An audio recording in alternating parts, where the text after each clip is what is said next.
This is a Jack Kemp Oral History Project interview with Scott Reed, Jack Kemp's Chief of Staff at the Housing and Urban Development Department, 1988 campaign aide and manager of the Dole campaign in 1996. Today is November 26, 2012. We're doing this at Mr. Reed's office at Chesapeake Enterprises in Washington, D.C., and I'm Morton Kondracki. Thanks so much for doing this. Thank you. So when did you first meet Jack Kemp? I first met Jack in 1984 when I was working for the Reagan re-election campaign, Reagan-Bush campaign. I was a deputy regional campaign director for the New England region, and one of my states was New Hampshire.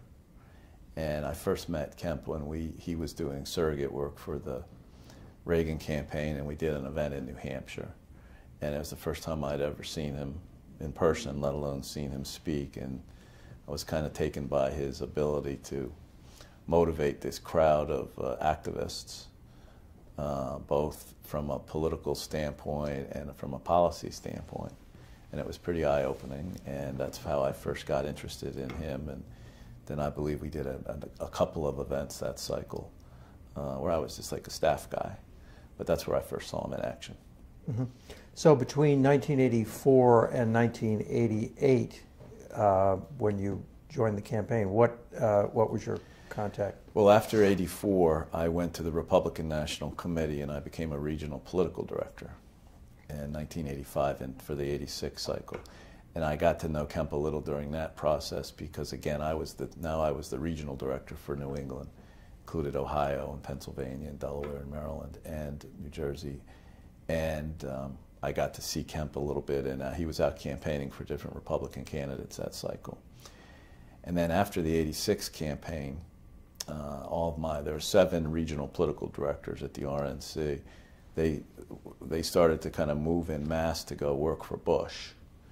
And I didn't know much about Bush, but I did know enough that I didn't want to be one of 7 guys going to work for somebody. I'd rather try to be one of one. So I got to know the Kemp team and got hired to run New Hampshire for Kemp. And I went to New Hampshire in early '87 because I'd already worked the region for 3 cycles, 3 years now. I knew pretty much everybody. And in those phases of a campaign, you put together an organization, and that's what I did. I put together kind of a structure and an organization so we could run a campaign in New Hampshire. Mm-hmm. And so who hired you exactly? I was hired by Roger Stone and Charlie Black. Mm-hmm. And at the time, it was John Buckley, and that was there wasn't a big campaign. We had another fella, John Maxwell, that was running the Iowa campaign. And when we got to about April or May, we had a shake-up in the campaign. And Maxwell got demoted, and I drew the short straw and went to Iowa. And I actually went to Iowa. I wasn't like New Hampshire where I was floating in and out every couple of days. I actually moved out there and learned how to put together an organizational effort in a caucus state, which was actually a great experience because I learned a couple things. One, I learned how to really do organizational politics in all 99 counties. 2, I got to know a lot of national reporters that would come through Iowa and want to have dinner, and I learned a lot about that whole process, about how to work with the National Press Corps. But 3rd, I spent probably 75 days campaigning with Kemp.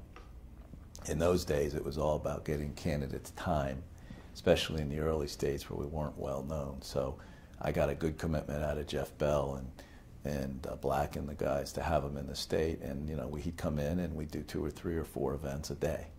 So I got to really know him on a personal level that way as I tried to manage this campaign. Mm-hmm. So was it largely a career decision on your part to sign up with the Kemp campaign, or was it? It was a combination of I thought he had an interesting message, and I thought his place in national politics was of interest. 2, I saw an opportunity for myself. I thought I could play a bigger and a better role than I would have in an incumbent vice president's basically re-election campaign. And I liked the Iowa opportunity because it was a chance to really learn from the bottom up how to put together a campaign, which are skills I still use today, 25, 30 years later. But it was kind of a combination of the three. I didn't know Jack all that well, but I got to know him as we spent a lot of time together on these little airplanes flying in and out of little towns in Iowa. So what do you think what attracted you to him? Well, he had an upbeat, optimistic message about the country and about people exceeding all their expectations and having opportunity to grow. I thought that was kind of unique coming from a Republican. He didn't, in those days in Iowa, he wasn't a negative campaigner. He was always positive. He didn't like to go after his opponents, even when we would recognize there was a need every once in a while to do that. But he wanted to keep it on the positive. I thought the way he turned on crowds was pretty impressive, in that he had some skill. I don't know if he just got it from starting in football and then being in Congress, but he had a communication skill that I thought was above and beyond most other politicians. And look, a lot of people told me I was crazy to go to work for him. He has no chance to win, and it wasn't just about winning at the time. It was about learning and trying to do something that I thought would be exciting. And I didn't know where it would end up going, but it ended up to be great. John Buckley says that he was the attack dog of the campaign, and in fact got in a lot of trouble with the Bush people because of it. Do you remember any of what he said? Yeah, he was the attack dog in print. He said things about, nothing over the line, by the way, but things that I have since heard that Mrs. Bush didn't like much, and when she didn't like you, you were done. To the point where we couldn't bring John into the HUD situation.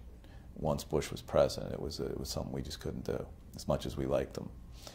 But Buckley made comments about guns and God and just things, and tried to paint Bush as kind of a out of touch blue blood. And that really got under their skins at the time, because that was really what their vulnerability was. When we first got to Iowa, though, the first thing we did was once we figured out a better structure and how we were going to operate, is we went and won the Polk County straw vote. It was like in June of '87. And that was really the first time we got Kemp on the national news scene, because we'd actually won something. It was 100 people. It wasn't a big deal, but we worked it. We snuck up on Bush and Dole at the time and won the thing. And it was kind of our first good glimpse of hope that, from an organizational standpoint, if we worked our butt off, we could do well. How did you do that? The first day we got there, I just focused on it like a laser beam, and it was about, buying tickets and sneaking up on the thing and not letting everybody know you were doing it and turning out your vote that night. Kind of like what a mini caucus is. I mean, it was a mini caucus, but it was in the June. It was before the big Ames thing, which was in August, and it was this Polk County, which is Des Moines. It was the big county at the time. And we just worked it real hard and even surprised ourselves and surprised Kemp. But for the first time, the next morning, Sunday morning, we made the talk shows as something happened last night in Iowa, which was, in those days, was really a big deal for what we were trying to do. And so what then happened at Ames? Well, Ames, I just have nightmares of the Ames event, because it was one of these things where at the time we worked it hard and we did all the effort everybody did, but I felt really good going into Ames because there had only been about 5,000 tickets sold the Friday before the event, or the Thursday before the event. And I knew roughly where we were at about 1,800 tickets or so. So I thought we were kind of in the hunt of what we were going to be able to turn out and have a good showing. And then, Robertson goes in that day and buys 5,000 tickets and just kind of blew the whole deal from a certain size electorate to literally doubling it. And we found out about that, and by then it's too late. There's nothing you can do about it. We were humping just to get to our 1,800, votes. And driving up to the thing was just a sea of Robertson people, and they kind of snuck up on everybody at that one and won the thing, as I remember. And it was we got like 15, 18% of the vote. It wasn't a very good showing. He gave a great speech, But it wasn't about speaking at those days. It was about just identifying your vote and turning it out. Mm-hmm. So that was a black guy. You didn't see Robertson coming? We didn't see him coming. We really didn't. I mean, we heard about him, and he was out there. And in those days, the fight with Robertson was more about Michigan and the delegates in Michigan because of some of the personalities in the campaigns, and I wasn't involved in any of that. But most of the Kemp-Robertson fight was about Michigan as opposed to Iowa. But, you know, he snuck up on everybody in Iowa and surprised everybody.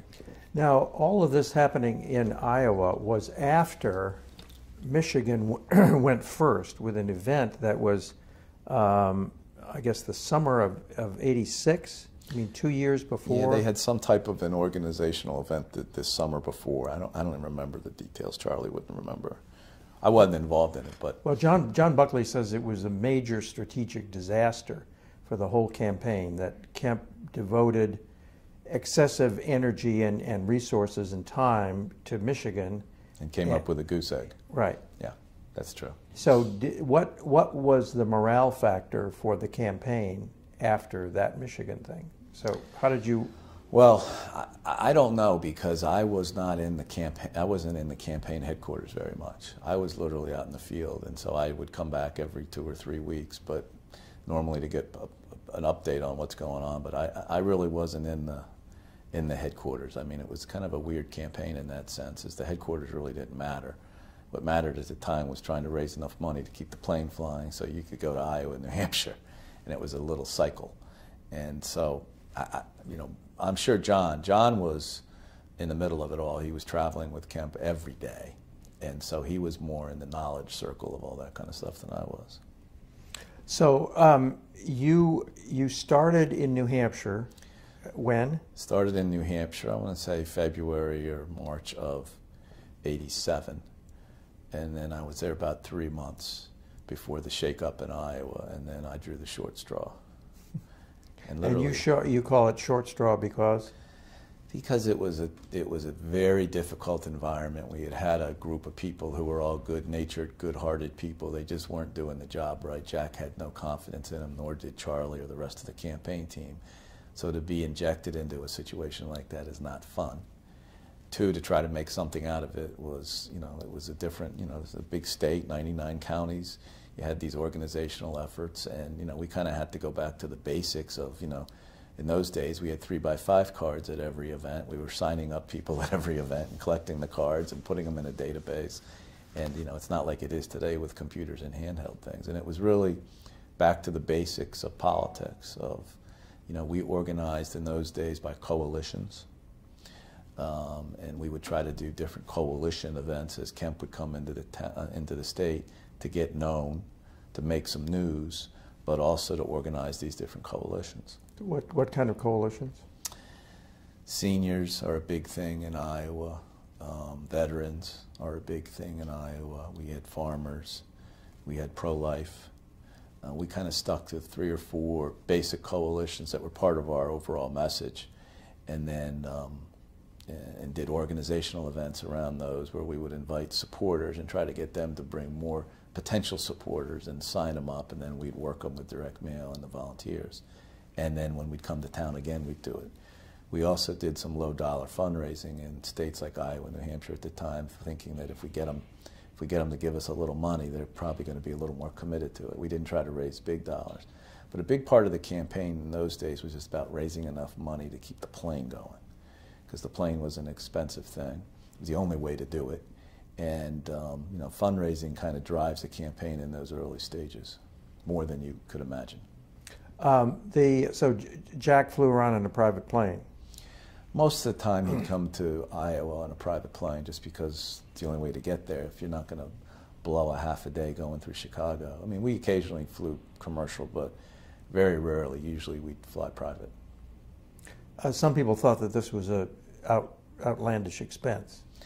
Yeah, some people thought it was excess, but those people weren't out campaigning like we were, and it was. I mean, it was a lot of money in those days to fly a plane for $6,000 or $8,000. It's 3 times that today, all the way out there. But if all you've got is time, and that's really all we had in this campaign. We had a good candidate. We had a limited amount of time because he had a day job in Congress. you know, you just had to spend the money. You had to do it. Just briefly, what was wrong with the John Maxwell effort in Iowa? There just was a feeling, and Maxwell's become a good friend, but there was just a feeling that it wasn't, things weren't getting done. The events there weren't good crowds, there wasn't a level of enthusiasm, there was nobody in the headquarters. There just was a feeling that there wasn't a lot going on, nor was there enough going on to justify the amount of money that was being spent. I mean, what they tried to do was kind of absorb the Grassley operation. Grassley had just run re-election, and he still is the king of Iowa. And they were trying to run the Grassley campaign when Kemp was a different type of candidate. We had a different strategy on how we were trying to put together the state. Again, we just needed to exceed expectations in Iowa. We never had visions of winning Iowa. We just needed to get the bounce from the National Press Corps out of Iowa that we could go on to New Hampshire. What kind of a bounce, what kind of a performance did you think you needed? I think we ended up with 13 or 15%. 11. All right, 11. It wasn't that great, and it wasn't enough. We thought we needed to finish in the top 3. And, you know, Robertson in that cycle was kind of the surprise. And we were not enough of the storyline coming out of Iowa into New Hampshire to be relevant in New Hampshire. I didn't go to New Hampshire after Iowa. I actually went to South Carolina, where we were always going to try to fight on after New Hampshire, even though if we got skunked in New Hampshire, which we did. And I think Jack stayed in through South Carolina and then dropped out immediately, which was the right thing to do because it wasn't going anywhere. So at what stage did it occur to you that this was a hopeless cause? It never really did. I was pretty upbeat about the whole thing. How old were you at the time? I was 27, and I was pretty upbeat about 27, 28. Upbeat about our chances. Again, I didn't have visions we were going to score a knockout win, but I knew enough about the business that if we could just get out of there with our hide, we could go on and fight another day in a more favorable environment. At the time, I think you went to South Carolina, and then I think Florida at the time. But I was, you know, right through election night. I mean, I had my index cards. We had identified something like 12,500 people through all these efforts that we tried to turn out. I think we got 13,000 votes or something. I mean, it was an amazing effort in those days of hand-to-hand combat, of trying to turn out vote. Mm-hmm. So what are your all-time favorite memories of Iowa and that campaign in your travels the with Polk Jack? County event was obviously a big deal because we shocked the country at the time and the political intelligentsia, and it kind of got us on the stage.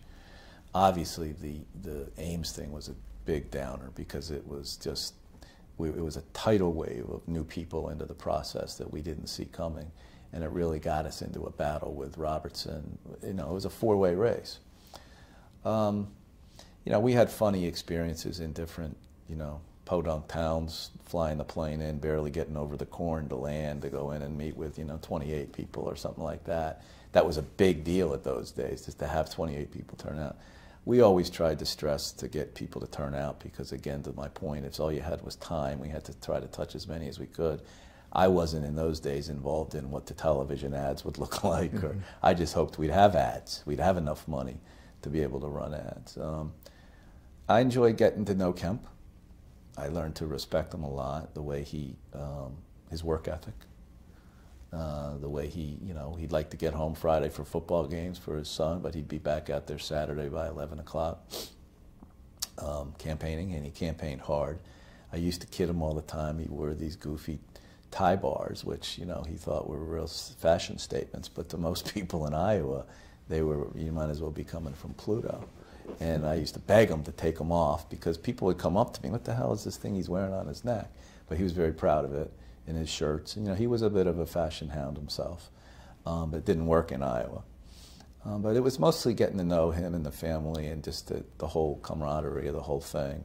That, you know, while everybody, the smart guys back in Washington may have all known we had no chance, those of us that were out on the front thought we did, and we enjoyed it. He wouldn't take off his tie bar. I don't think he would. Buckley and I used to double team him on it all the time, and he wouldn't. He thought it was important that he dressed properly, even though everybody else was in dungarees and flannel shirts and overalls, because this was the 80s. Would he tailor his speeches to these coalitions that you were talking about? He didn't. He didn't. He was sometimes to our frustration, where we would try to ask him to, and he would listen, and then he wouldn't do it. But no, he was pretty consistent. I mean, he had what he thought was a message that he was going to deliver in this campaign, and come hell or high water, and he pretty much did.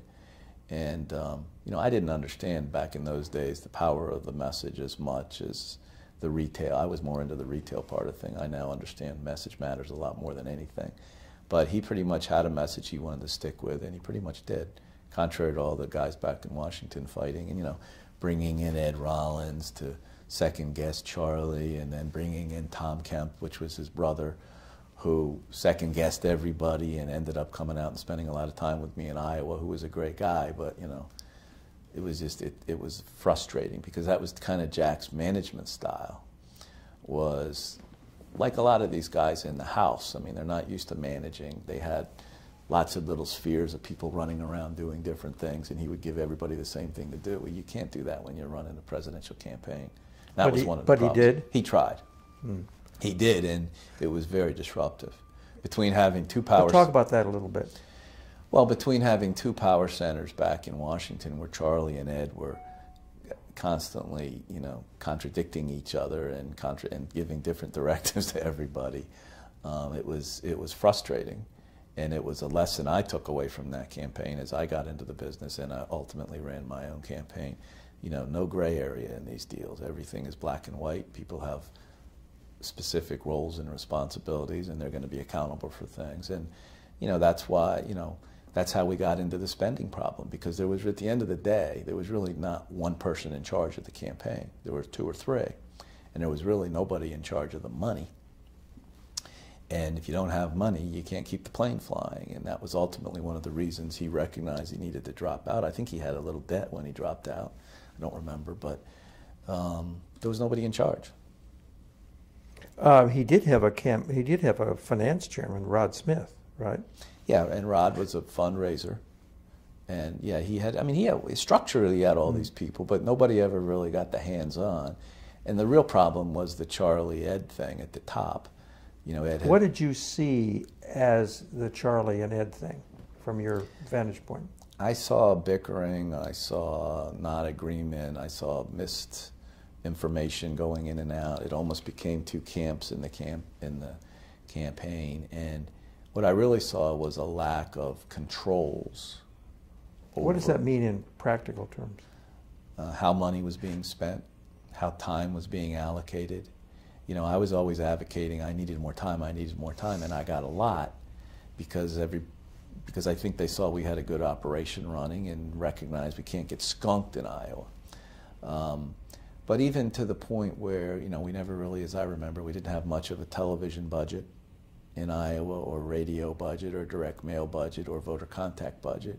We had to kind of scrape along, which is the nature of campaigns, but it wasn't So why was that a Charlie and Ed problem? Because I don't think at the end of the day there was a real control system in place on the spending. There was a lot of emotional spending. We need to do this. Jeff Bell, we need to do this. You know, and Jeff was the campaign manager, but in a normal campaign role. Wait a minute, I thought Charlie Black was the campaign manager. Charlie was the campaign manager, and then Rollins was brought in as the campaign chairman, and then Jeff Bell had this title of campaign manager in the headquarters. I don't know if it met just in the headquarters or outside. But to my earlier point, there was just a lot of gray area about what everybody did. And it was all about getting time on the schedule, getting the candidate in your state, trying to get some votes. And it was just a constant struggle. There was never a, you know, this is our strategy, this is how we're going to win, this is our directive, go implement it. It was kind of us guys out in the state making it happen. So what does that tell you about Jack Kemp's management style, and why did he do things that way? Well, I believe it all comes back from being a member of the House. I mean, this is how these folks operate. They have a staff of 8 or 10 people.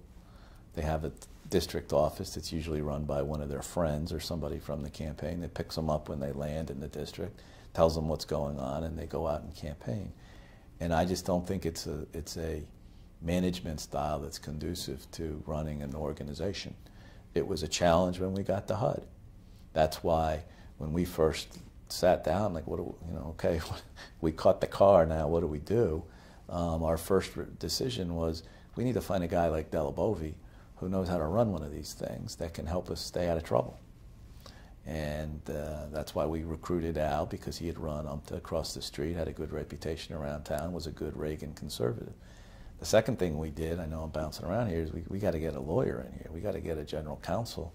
We've got to get someone that's going to keep us out of trouble. This place had a reputation around town as a cesspool, HUD did, about deals and all this other stuff. Once we got in there and we got our first briefings from the Inspector General, I was like, oh my God, this place is a swamp. So we recruited Keating, who had been the #3 at Justice. So we at least felt we had a competent manager and a competent cop to keep us out of trouble. The rest was easy once we got that done. Dave Smick has this theory that Kemp kept people doing the same job and denied people information as a means, as a control mechanism so that he was in charge, or the person in charge, and it was kind of a manipulative side of Jack Kemp. Does that make any sense? Yeah, it makes some sense. I don't know if I'd go quite that far. Again, it's how these members of Congress operate. They're used to being handed pieces of paper. You got to run to a hearing, getting a briefing, walking in the hallway. They are the center of everything. The scheduler doesn't know everything they're doing. Their chief of staff doesn't know everything you're doing. That may have been part of it. It's not a good style on how to run anything. It's not a good style on how to get. I often saw it as that he was just making all the staff compete to get the best out of them, which there is a management style to that, and I actually believe in that style to a certain extent. But Jack was kind of his own drummer on where he wanted to go. He had obviously had an incredible amount of success in sports, in his personal life, and in politics, with his family and with politics. And so I think he kind of thought he knew what he was doing. But if you're a quarterback and you're calling plays, everybody who's on the team has a job to do in that play. It doesn't seem. And that was always a challenge for him in politics, to let everybody run their lanes or run their routes, because he was either changing the play or changing the routes. But he wanted to run for president. People wanted him to run before then. It releases some drug in your brain, I forget what it's called, to make you feel good. Charlie Black had been his consultant for years. He had a great relationship with him, still does. Ed Rollins had just run the national campaign that won 49 states. Well, we need Ed too. And, we need the best. We need everybody. But when you don't give people clear lines of authority, especially on spending money in campaigns, it's the most dangerous part of a campaign, is waking up and being broke or in debt, or having a debt and then having to go raise money from your friends. He missed all that part. He didn't get the memo. I've been told that he did not like to raise money. He didn't. He didn't like to ask people for money. I think he kind of thought it was beneath him. He would struggle sometimes to ask people for their votes. I mean, we used to jam him in Iowa to make sure that's your closing line. He didn't like to do it. I don't know why. But the fun in this business, either you love to raise money or you hate it. There isn't a lot of in between. Some folks, Bob Dole used to love it. He thought it was the best thing, getting all these rich guys to give him a lot of money to do politics. Kemp just hated it. Thought it was sleazy, didn't like the whole thing. And then, the campaign, as I remember, started to get into a deficit early on, and we were spending all this money on direct mail. Back then, direct mail was the way you raised money, low dollar, because we were going for matching funds.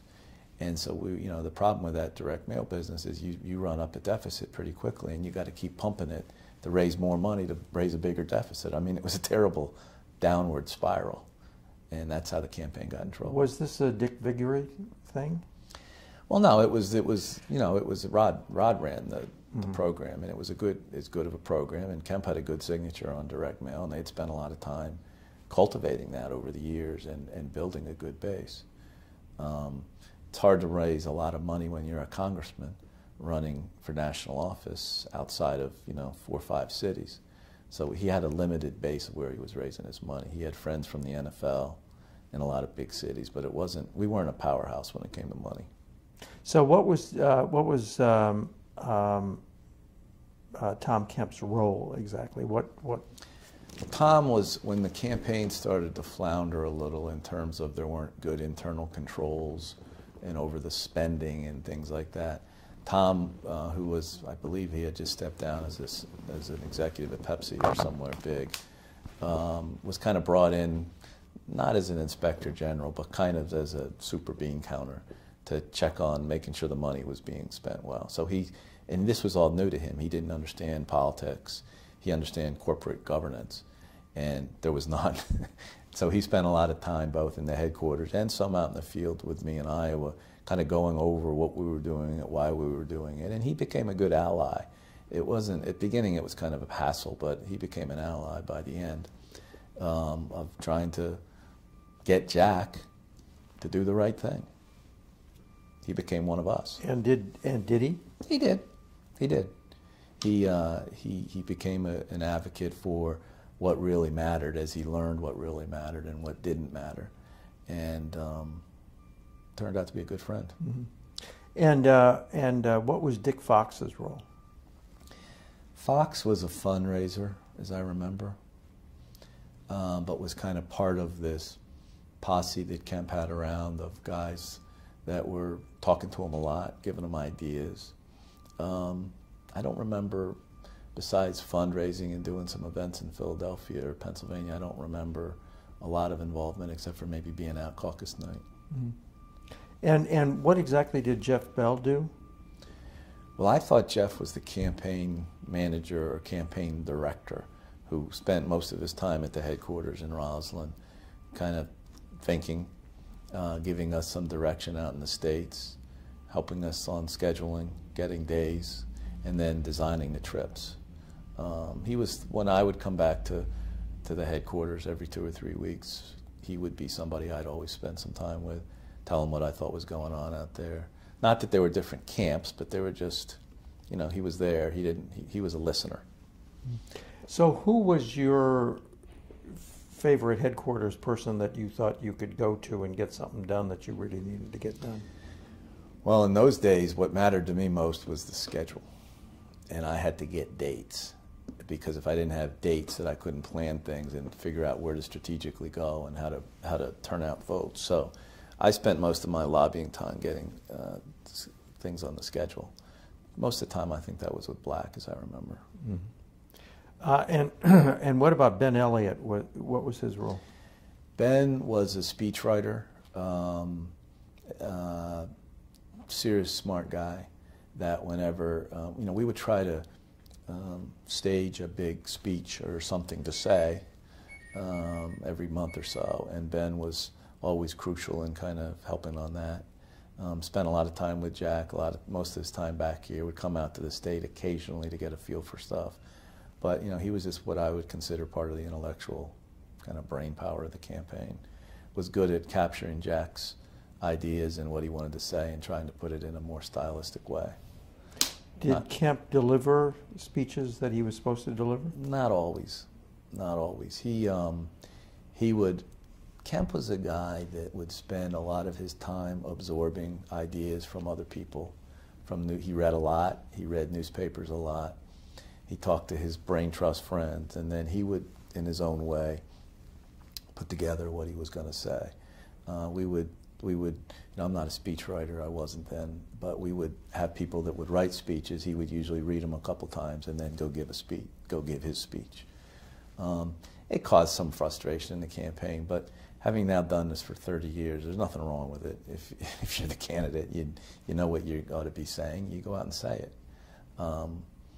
Ben would write drafts that I think Jack would read and absorb, but he wouldn't give them exactly at the end. And I never thought that was a big deal. Some people did. Well, it showed a lack of discipline, but Jack was actually a very disciplined guy. Explain that. Well, the not wanting to read a thoughtful speech that strategically was important to his campaign and almost disregard it, to me, showed a lack of discipline. But at the same time, when the plane would land in, Ames, Iowa, wherever we were campaigning that day, he would get off the plane, rested, thoughtful, ready to go. I'd brief him on why we were doing what we were doing, why it was important, who was going to be, and he would go and perform at an exceptionally high level 9 out of 10 times. Like all of us, occasionally he would get tired and flub up. We all do that. But my point is, when it was game day, he would put on his tie bar and step off the plane, and he was ready to go. And that was good for all of us that were busting our ass living out in this god-awful place, freezing, wearing hats every day because it was so cold. That would keep us pumped up, and he'd be back in a week, or 10 days, or 7 days, or 4 days, or whatever. How did he take disappointments? Well, I didn't, back in those days, I didn't really see a lot of disappointment out of Kemp. I mean, he was always upbeat. He never swore. He was, again, I saw a disciplined side.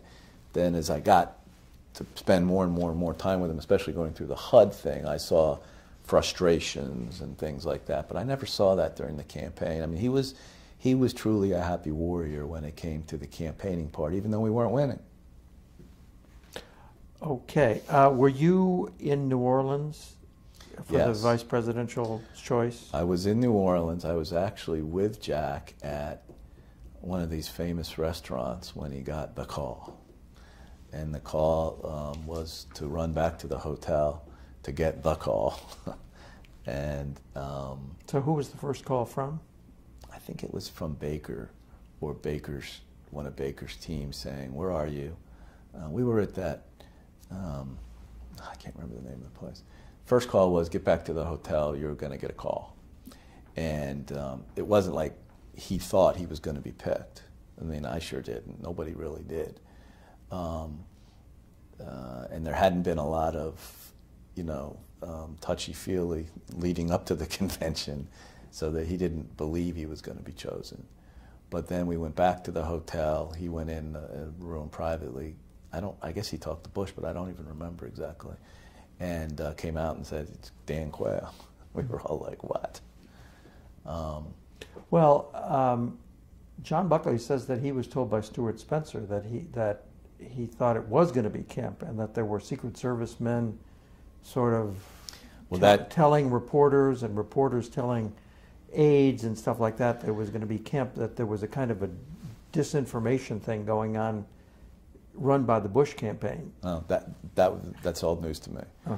See, in those days, I didn't know a lot of reporters, so that was Buckley's world, and he would have known that differently than I would have. I was a political guy and kind of a body guy for Kemp, but I didn't know that.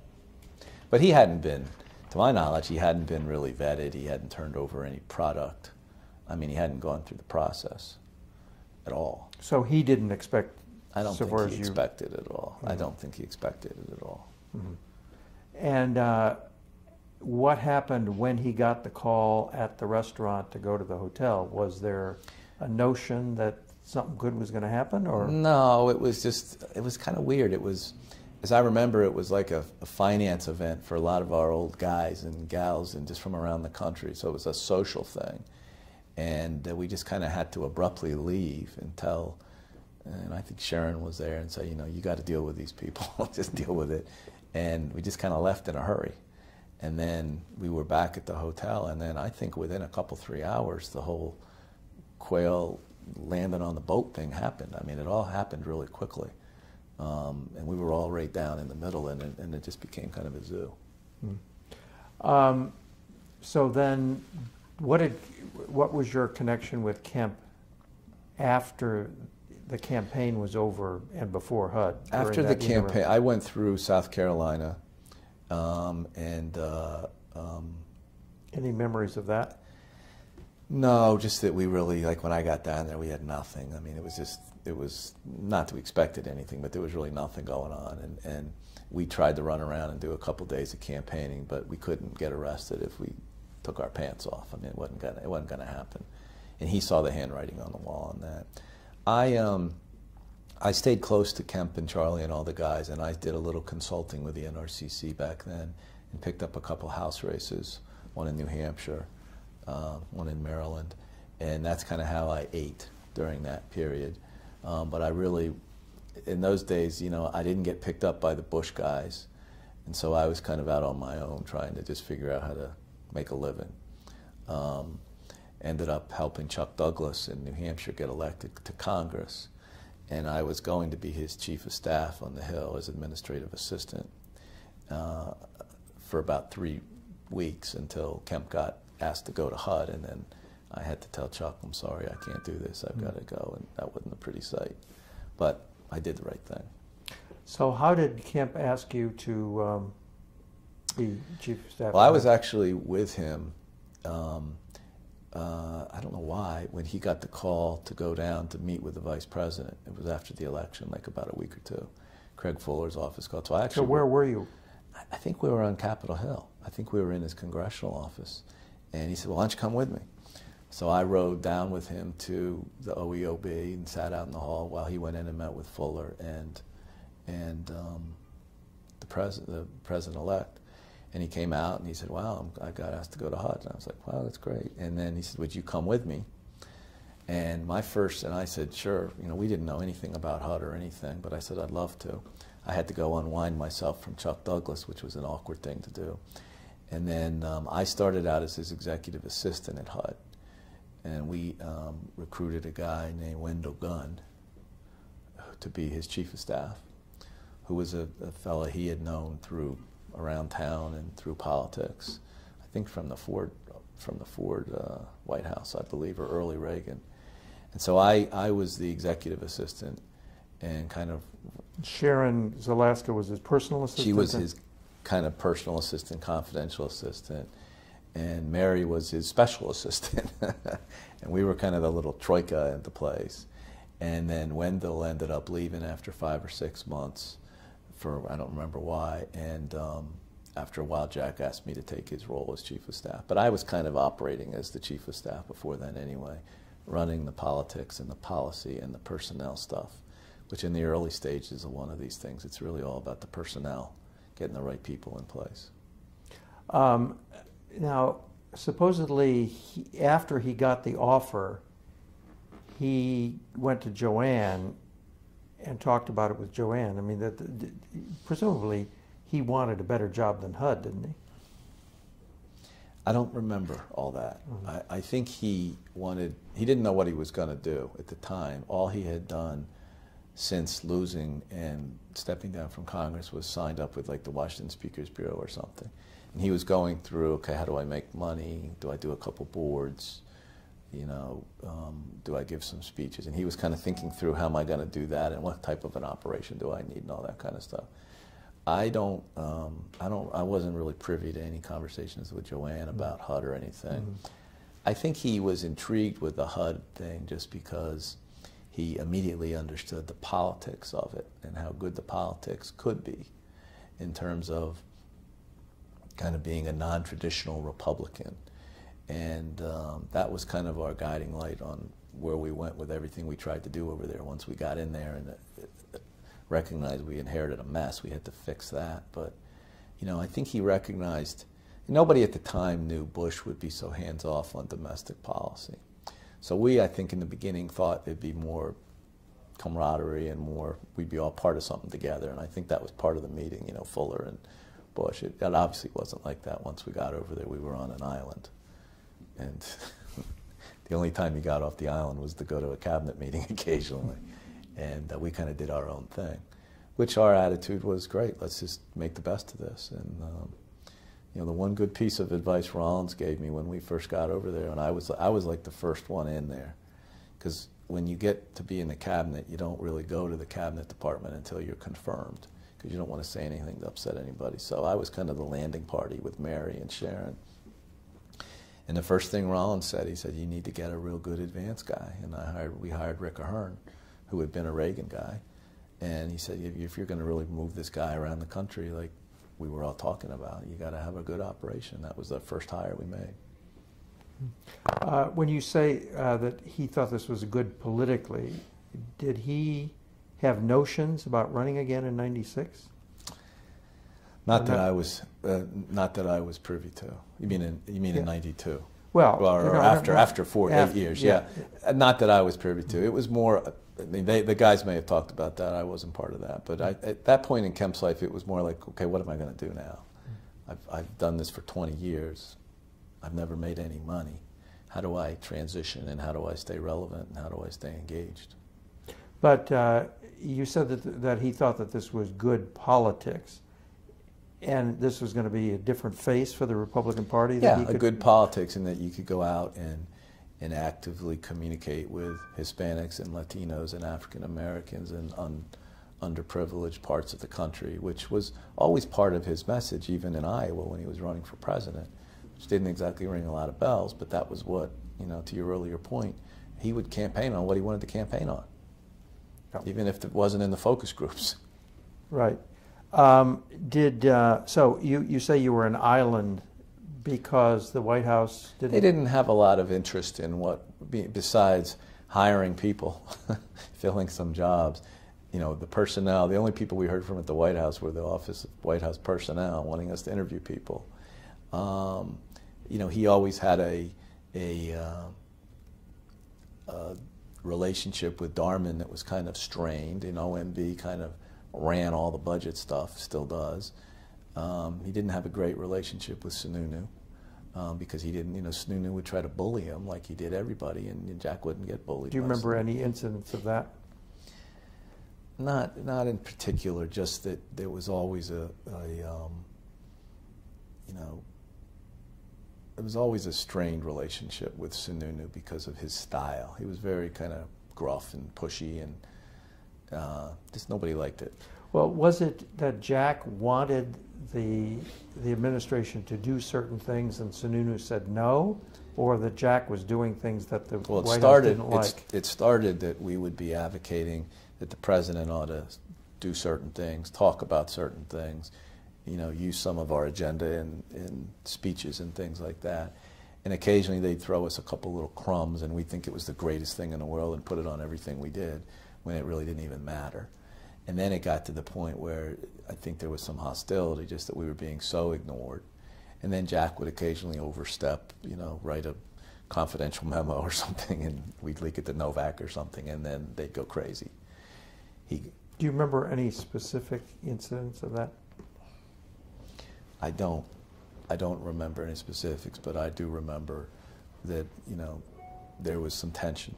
The biggest tension, as I remember, was with Jim Baker, though, over Israel, over Ariel Sharon. Sharon's visit, and Jack, just taking a meeting with the guy, not thinking it had ramifications, that he's part of the federal government. So did he tell you in advance that this was going to be problematical?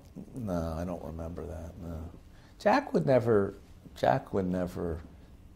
tell me in advance he was doing something that was going to create some type of controversy. We would just do it and know what was going to happen. I mean, he didn't premeditate a lot of those kind of things. I think he did. He thought this was what he ought to do, and he just was going to do it. And it just got to a point, though, that we were really, ostracized from these guys. And then it got a little depressing, because at the end of the day, they're going to win a battle. So what do you remember specifically about the Ariel Sharon episode? Just that Kemp had agreed to meet with him through other channels, through some friends of his that were part of the trip or something like that. I don't remember if it was Norm Brayman or somebody, maybe Dick Fox in the Jewish community, and that the White House went bonkers and Baker went bonkers, and called and had a pretty ugly conversation with Jack, because I think I was in there. I just got the feedback from him immediately. And he didn't like being talked to like that by anybody. But did he tell you what Baker had said? Just that he had chewed his ass, that he wasn't to be making foreign policy. He was to stick with making HUD policy. stay in his lane, something like that. Mm-hmm. Which immediately was leaked out within 7 seconds and was in all the newspapers and everything, so it was kind of embarrassing. Who leaked it? Baker's team. Mm-hmm. Wasn't us. Mm-hmm. There was an episode in which Jack raised some issue with where Baker was present about Jews, and Baker said something like, blank the Jews, they didn't vote for us anyway. You remember that episode? What that was about? Don't remember that. I don't remember that. Okay.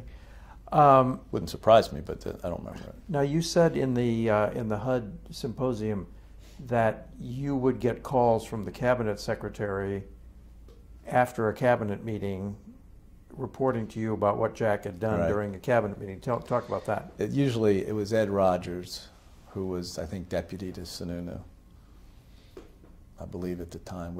He was kind of my liaison on. Occasionally he'd call either before a cabinet meeting to say, make sure Kemp stays on the reservation today, or after the cabinet meeting saying, well, it didn't work, and he did X, Y, or Z. What were the X, Y, and Z? Oh, he would normally, sometimes he would take a memo and hand it out in the meeting and stuff like that. It may have only happened once or twice, but I remember it happened once, and it was a big deal. Saying what? That we ought to have more than an empowerment agenda on this, and you at Energy could talk about this, and you at HHS could talk about this, and kind of how to get everybody involved. This wasn't pre-cleared? No, no. And our relationship with the White House really got strained when, after like the first 5 or 6 months, we decided we were going to put out this reform agenda. And we put it together, and Keating pulled all these ideas together, and we called it down to 50 ideas or whatever.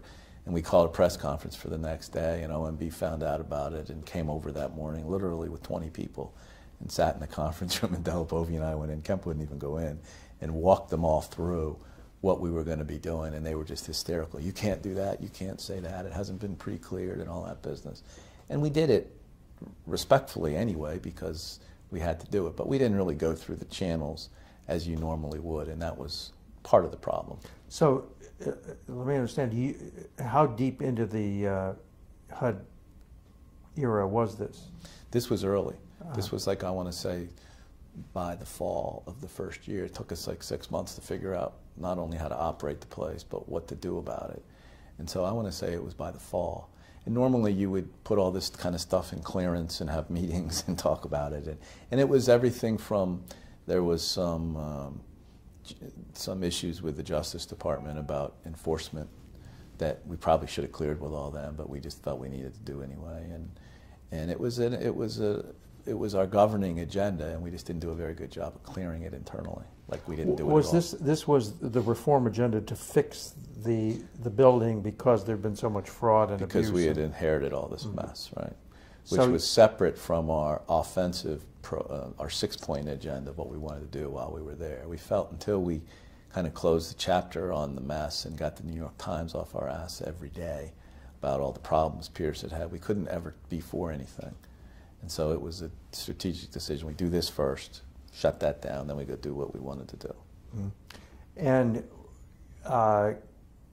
so did you just surprised OMB with an Yeah, we totally surprised them, and they didn't like it. And again, there wasn't anything that was crazy or anything. They just didn't like the way we handled the process.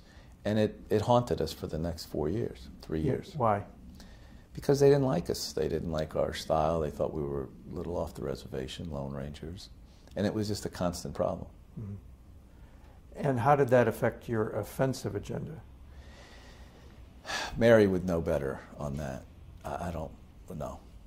I don't think it affected anything, to be quite honest. In a way, you have to remember at the time, Kemp was jetting around the country, going into places no Republican cabinet official had ever gone. Members of Congress were fighting over who would be able to go with him, who would be able to be on the stage, who would take him to their favorite place. I mean, the clips in those days were just, we still had clips in those days. They were inches thick every day of positive, not just news stories, but editorials about what the administration, and Bush would always say, well, Bush said it, so it's the Bush administration, was trying to do. And, you know, he took full advantage of that.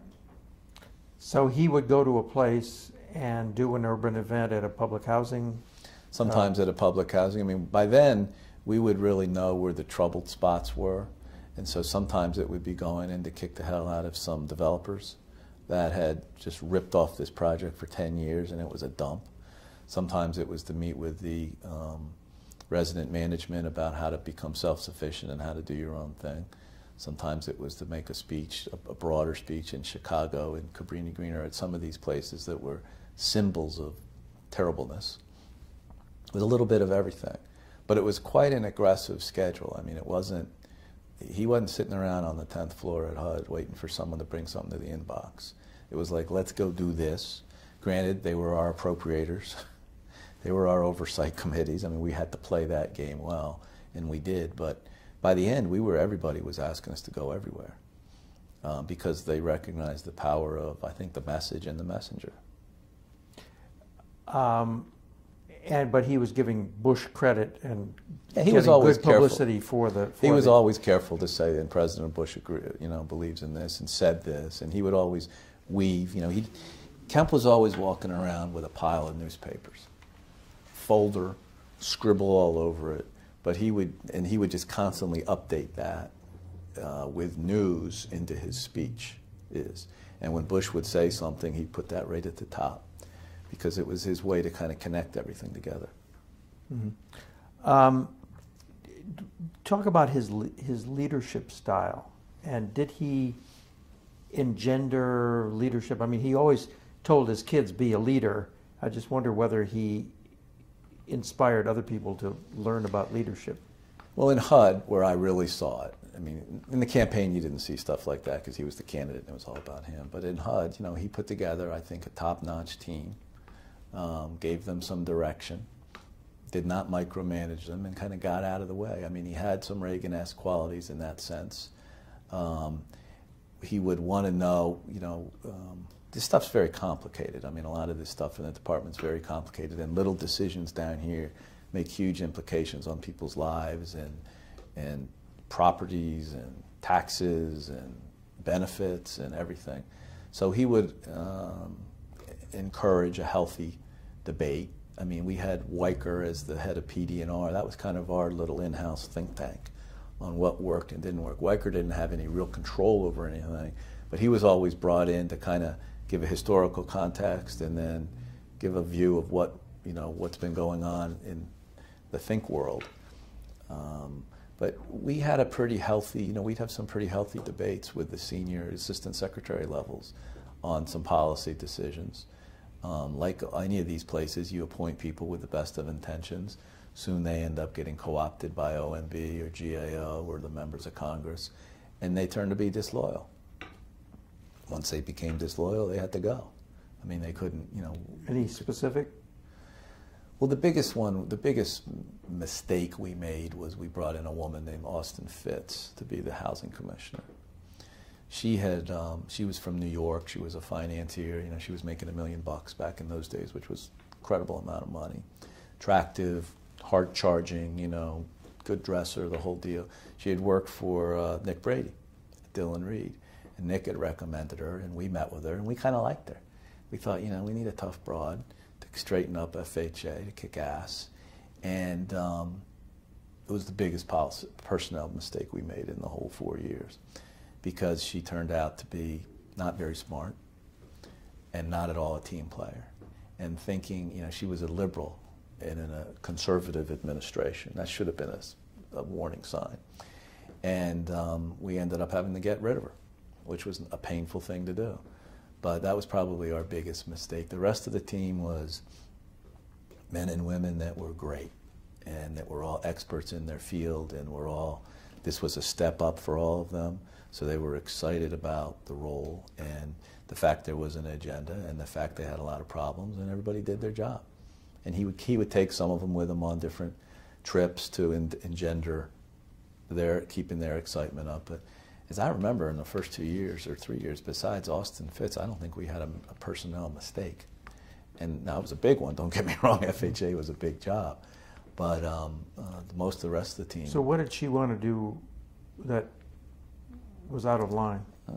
She kind of got co-opted by Darman's people and the Hill people, and she didn't really believe in our agenda of what we were trying to do from a public policy standpoint. She was more, now you look at FHA 25 years later, it's gone broke. There may have been some things we should have done back then to strengthen the fund.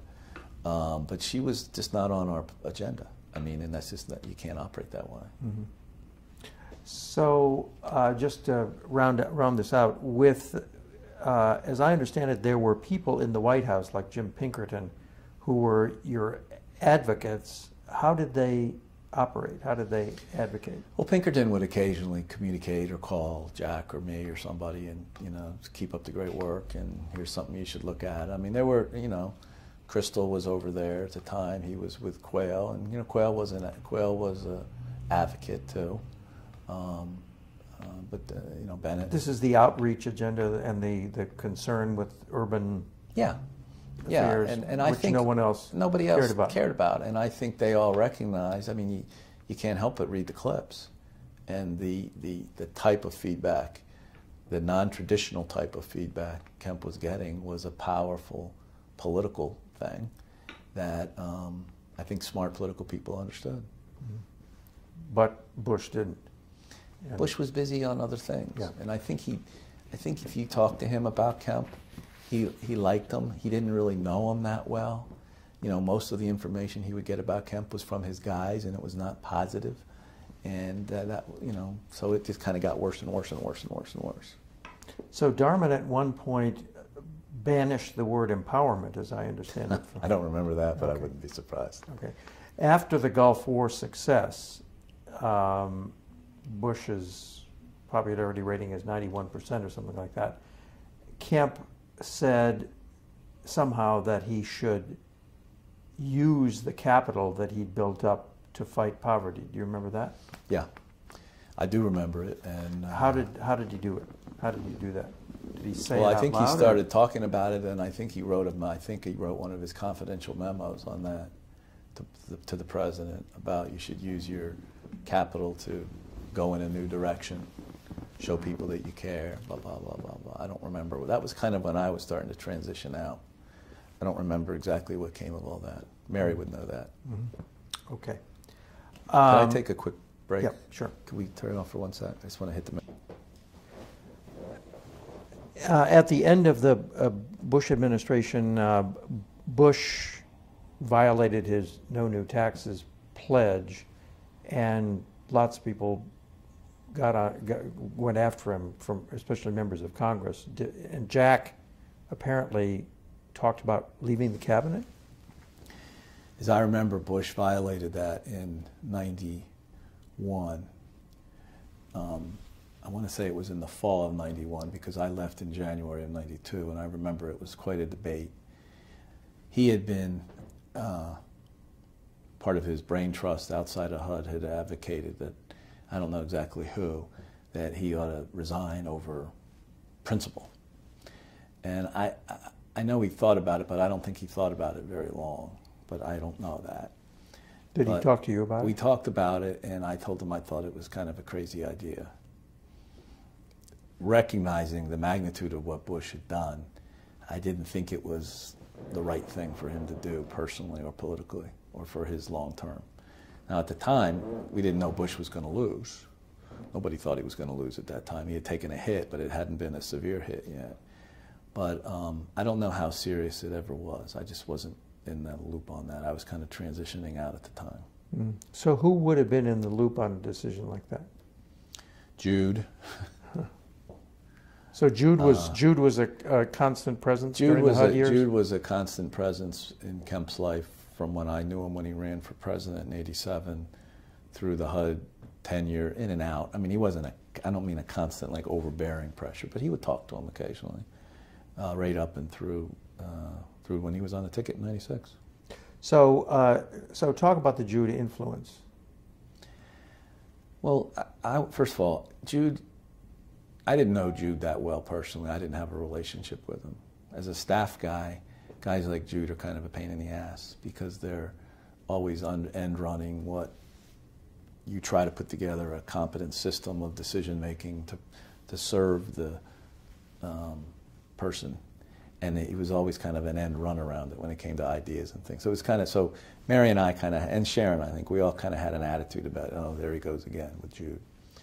But Jude was a smart guy. I mean, he was, some would say, a brilliant guy, an outside-the-box thinker, and I think Jack took a lot of his really great ideas and maybe some of his goofy ideas from Jude and used them in politics. I think people like that are positive. It's frustrating for sometimes. Any particulars? Well, the worst one I have is not HUD related, but it was when Kemp was on the ticket, and Jude gave him 2 pieces of advice that were really stupid and against everything we were trying to do in the campaign and really hurt us. 96. 96. One was his whole laissez-faire attitude about going into a debate against a guy like Al Gore, and how you don't need to practice, you just need to be yourself and show everybody they like you, and you don't need to go in with a strategy or a line of attack or anything to talk about. And in the first question in the debate, when he was asked about ethics, and Kemp said, I'm not going to get into that, that was a Jude line. And it was devastating. It lost the debate, it turned the whole corner on a lot of stuff. So it was Jude who put that in his head? I believe it was. Do you have evidence for that? I just believe it based on everybody that was talking to him at the time, and when I asked what the hell was that all about. Did he say it was pretty Jude? Strong. He didn't say it was Jude, but I got the sense from the guys that were around that it was Jude. And the second was Jude telling Kemp when he's on a national ticket with another candidate, and he's the number 2, not the number 1, that he should go out and embrace Farrakhan, because it's good for all of America to be embracing Farrakhan. And Kemp said something about Farrakhan, which was just a totally stupid thing to do, and disruptive, and knocked everything off, and we almost had to start over again. So those are my 2. Was this because Louis Farrakhan allegedly was a self-reliance person for the black community? And a healing person for the black community. And it was the wrong thing at the wrong time, and like everything is in national politics, because it blows up to a whole different level. But those, to me, are my 2 worst Judaisms. Right. So going back to the HUD, and we'll finish with this. Did Kemp have certain congressional allies during the HUD years? He had pretty much everybody that was on the banking committee. Republicans were allies, as were a lot of the Democrats. I mean, even the Democrats that were all in power back then, they were all pretty much Kemp allies, because they wanted to come campaign with him. And he did a lot of events, not campaign events, but official business, HUD business, with a lot of Democrats all across the country. Congressional relations to Kemp was kind of a pain in the butt, because he knew a lot of them were kind of whiny, and so we had Tim Coyle, and I did a lot of it myself too, not on the substance, but just on when they were calling about politics and things. Our only real problem was with Barbara Mikulski, who was our appropriator, who, 2 things I learned at HUD. One is the appropriators and OMB run everything in this town, and nobody else matters. And for years, the Appropriations Committee, the Democrats in the Senate, had really run HUD right under Pierce's nose. She had a lot of people in the building. They all reported to her and her staff, and we had a real antagonistic relationship, because we stopped all that. We cut all that out, and we weren't going to let there be all these back channel negotiations around our backs going on. And so, Mikulski clamped down. I think she even put in an appropriations rider that the Secretary of HUD is not allowed to fly first class. Little petty shit like that. But that was the only really bad relation we had. I think the bulk of the rest were good. Look, when Kemp went to the Hill to testify, it was a circus. And for politicians, it was a good circus. He got a lot of attention. He always made news. He had something to say. And if you're a member of Congress, that's the highlight of being on the committee. So how, when he was going to make news, how did that get hatched? Was it your press person, you? No, it was usually Mary. It was usually Mary, because she was the best at that. And but often, Kemp, in the beginning, we would have these murder boards on going to the Hill, and then after the first couple and the hearings, Kemp got it. He knew exactly how to play to the members, and he would go with something to say. the biggest thing we always made sure of is we weren't any surprises, that there wasn't something sitting around the building or something somebody had asked for that we hadn't responded to. So we made sure all that was done. And then Kemp would try to make news on some policy initiatives to try to promote an agenda. And it usually worked. Okay. So between the time you left and the '96 campaign, what were you doing? I did a little lobbying, and then I went to, I helped Haley run his campaign for chairman. And then I went over as the executive director of the, yeah, take a message, please.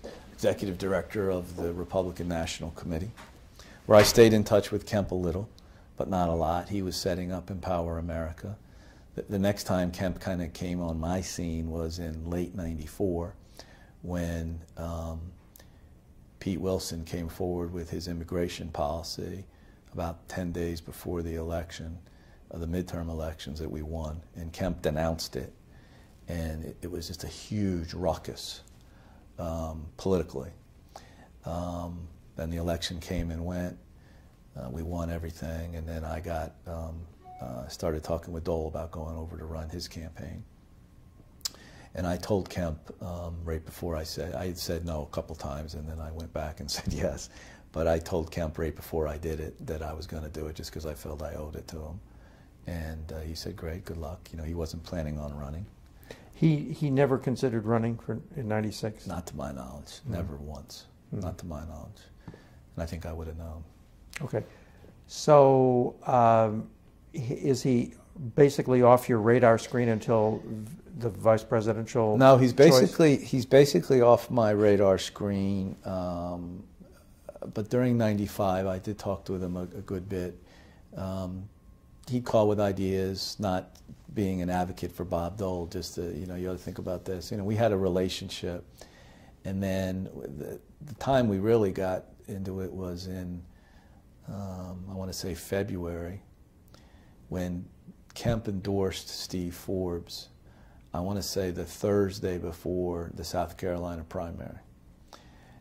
We hadn't chased him for an endorsement. We were really, in those days, in chasing governors for endorsements. That was our strategy.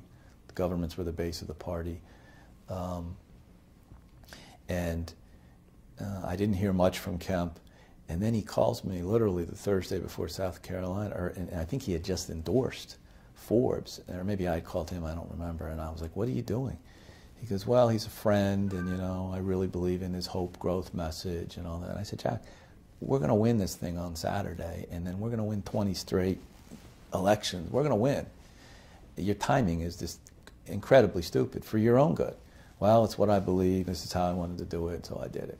But it was late. It was too late. It was literally the day before the South Carolina primary that we won, which was the turning point, and then we went and won 22 straight primaries in a row. And yeah, so it was kind of weird how we did it all. Then we were talking after we were the nominee some, and he was kind of not lobbying me, but lobbying me on, am I going to get a role at the convention? And I would always remind him, yeah, that was so brilliant. You endorsed Forbes the day before we won this thing. But I just kept saying, just keep your powder dry. Make sure you got that week plan. I don't know. I can't tell yet. This was like during May and in June. And he was kind of getting a little hot. I can't believe you don't want me to give a big speech at the convention and all that. And I'm like, well, we don't know what our strategy is going to be yet for the convention, so just bear with me. And then we went through the normal vice presidential process that started in May, I want to say, and June. Who was in charge of that? A fellow from Kansas just passed away, ambassador, had a gray beard, Ellsworth. He was one of Dole's friends. And we had a committee. Ann McLaughlin was on it. It's like 6 or 7, I forget exactly. But, and that was really to collect names and talk. And we met with Dole a couple times. And it was a public committee, you know. It was I called it a phony committee, but it was a public committee. And then as we went through the process, we were looking at folks, we kind of kept coming back to them. This wasn't, you know, exciting enough. It wasn't, you know, we knew we were going to have a tough campaign, so we needed some energy and electricity and excitement. And I think in about mid-July is when Dole said to me, after one of my field reports of coming back from having met with one of the potential candidates alone and really kind of drilled down on the sex and the drugs and the rock and roll stuff. And he was like, and I come back with a report, and I was like, here we are, and this isn't very exciting. And at one of those meetings, I want to say in July, he said, well, maybe we should talk to the quarterback. And that's what we kind of kidded Kemp's name as the quarterback, because when he'd pop off on things, Dole would call me and say, there goes the quarterback again. And I said, okay, I think that's a good idea. And we started a process of me meeting with Jack, took Buckley to one of the meetings once to make sure Jack was serious about this, and then we had a private meeting with Dole at the Watergate at John Moran's apartment where they really got along.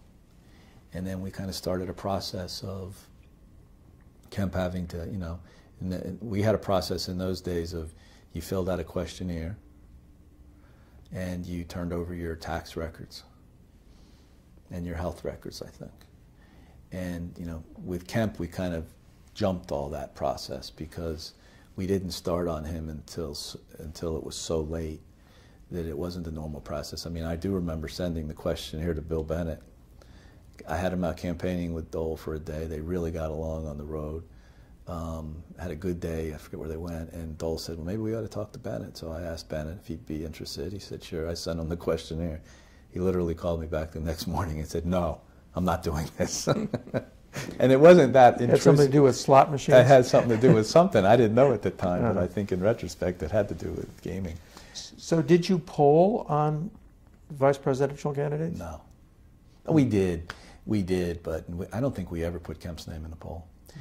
You see, part of my thing with Dole was I had a great relationship with him. I still do today. He loved the element of surprise.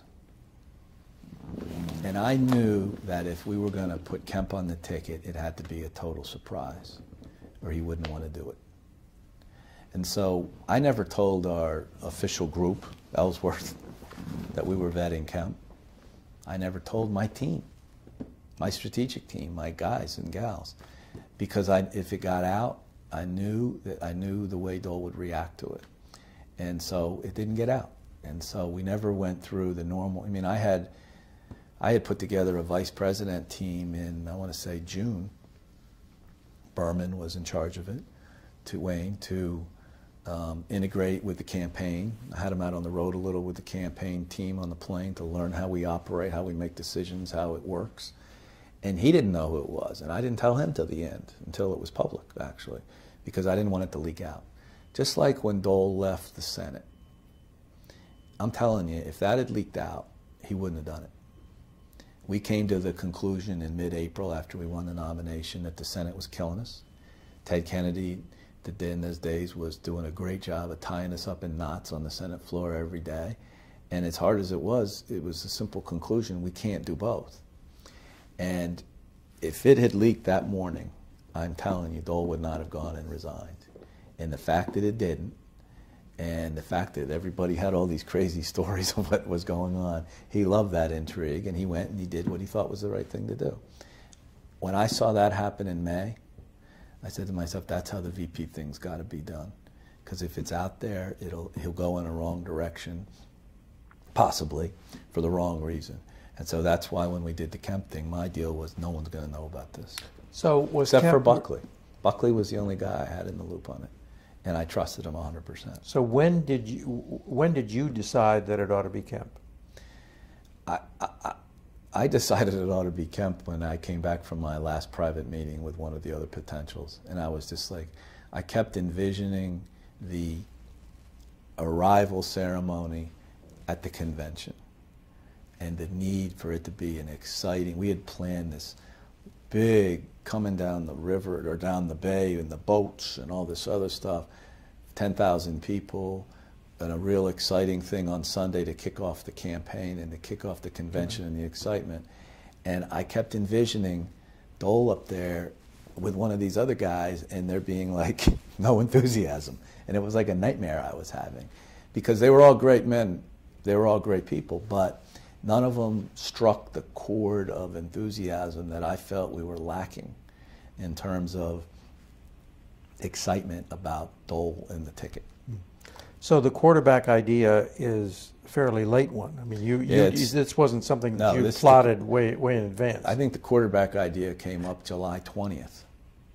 And the convention started? And the convention started about August 14th or something. Mm-hmm. And in the middle of this, we were rolling out, pre-convention, we were rolling out our tax cut plan, our 15% across the board tax cut plan, which was kind of the centerpiece of the campaign, because you may remember back in July, the Senate had taken welfare reform and sent it to Clinton for the third time, and they took that off the floor, off the game.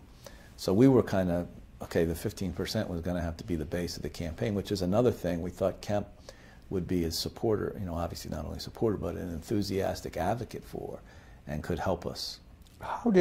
Now, Kemp had been, along with Ed Fulner, the co-chairs of a tax commission. Right.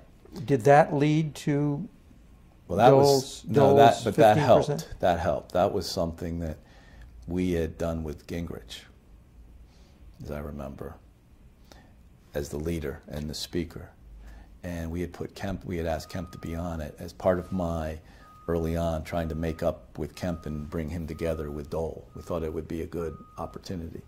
And I think it was good for both of them, actually, because I think they both saw that they really didn't dislike the other one. I mean, all that was terribly overblown, like it always is in politics.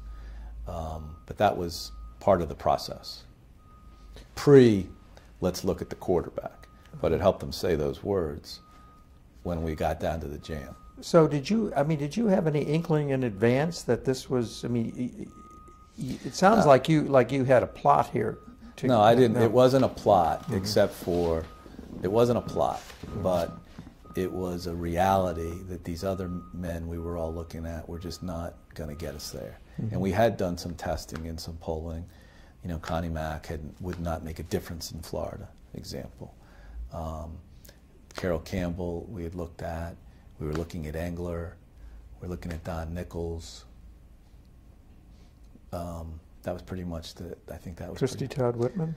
Christy Todd Whitman, not really. I mean, Dole liked her a lot. I spent a lot of time with her, but that was a bridge too far to have a pro-choice. Was there a Liddy Dole? No. No, somebody said that he thought about. No, never. I mean, it's crazy. No, I know, but no, never. I do remember we talked to Cheney. I met with Cheney in my office, and I immediately called Dole and I said, "This guy's going to have a heart attack." He was overweight. He was sweating profusely, like if we were sitting like this. And we didn't even talk to him because we didn't think he was fit. Mm-hmm. So shows how wrong I was. So how much discussion about the quarterback was there between you and Dole over time? There was a lot, in the sense of, first thing I said, "Are you sure you want me to start this process?" Because I didn't want to start it and find out it was, because I was managing my time. I didn't have a lot. I mean, there was so much going on. I first met with Kemp one-on-one, and I said, "Look, we're going through this vice presidential thing right now." When was this? I want to say in July, after Dole said go see him. And where was this meeting? It was over here at the Westin, over here on M Street. And would you be interested in talking with us about being on the ticket? And he said yes. And I said, "How are you doing? How's your personal life? Is there any issues with drinking or anything like that I don't know about?" Because I hadn't seen him in a long time. "No, everything's great. I'm fine. Everybody's great. 16 grandchildren, all that business." And so I went back and reported to Dole that he has interest. And then he had a couple questions for me. I don't remember what they were, but I then set up a breakfast, and I took Buckley with me because Buckley was the only one I could trust, because he had our best interest in this and Jack's best interest in this not being a disaster for anybody. Buckley was your communications director? I had recruited him in. He was our communications director. We met over at the Key Bridge Marriott, had a second meeting with Kemp. You and Buckley snuck out of your headquarters. Yeah, we pretended we were going to the dentist or something. Met with him, and then you went in a Chevy Suburban and hid. We may have. I don't remember. Okay, but that's what he said. We probably did, because this was like 2.5 weeks before the convention. Now there wasn't a lot of time. And we had another meeting with Kemp, came back and reported to Dole. What was that meeting like? I think it was more about the seriousness. Did you have a suite over there, or? No, I think we just met and had breakfast. Oh, I don't think it was a big fancy. We met at a suite at the Westin, but I think it was.